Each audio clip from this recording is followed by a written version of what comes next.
जैसे कि अपने खेत का खतियान है, वैसे ही हमारे पूर्वजों की खतियान जो है बाबा साहब हैं।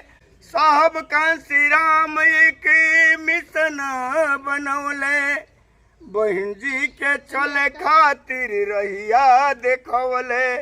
सुतल बाड़ा की बड़ा मजबूर हो, कौने कारण भइल बहन जी से दूर हो। कल पीने को पानी नहीं था, आज फ्रिज की पानी है। रहने को कल झोपड़ी नहीं थी, आज महलों में जिंदगानी है। संविधान हमारा ग्रंथ मिला, ये बाबा साहब की कुर्बानी है। आइए अपने बहन जी के ऊपर एक गाना गा रहे हैं।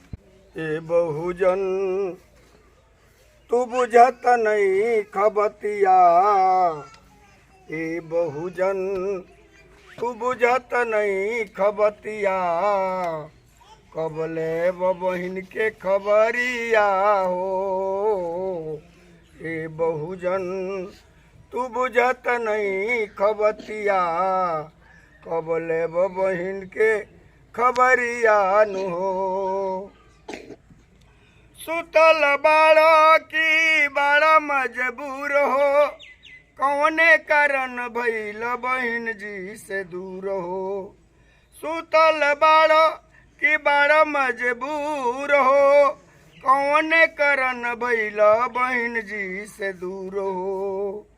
अबहू से जाग दूर मति भाग, अबहू से जाग दूर मति भाग, छटी जाई सगरी अंधरिया नु हो। ए बहुजन तू बुझत नहीं खबतिया, कबले बहिन के खबरिया नु हो। साहब कांसी राम के मिशन बनौले, बहन जी के चले खातिर रहिया देखवले। साहब कांसी राम एक मिशन बनौले, बहन जी के चले खातिर रहिया देखवले।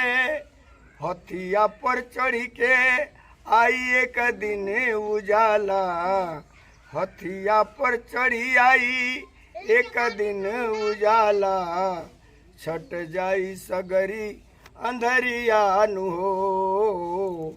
ए बहुजन तू बीतत नहीं खबतिया, कबले बहिन के खबरिया नु हो।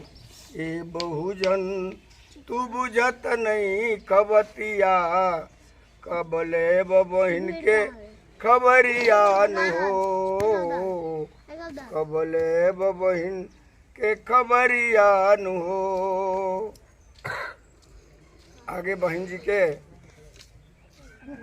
बातों पर हम लोग अपने राह पे चलते हुए सभी आदमी से यही निवेदन करेंगे कि जैसे आजकल अपने अपने खतियान के लिए सारा दुनिया परेशान है जब से ये सर्वे आया है, मैं यही कहूँगा कि अपने खतियान आप खुद ढूंढिए, क्योंकि हम दूसरे के खतियान ढूंढेंगे उससे कोई फायदा नहीं होगा।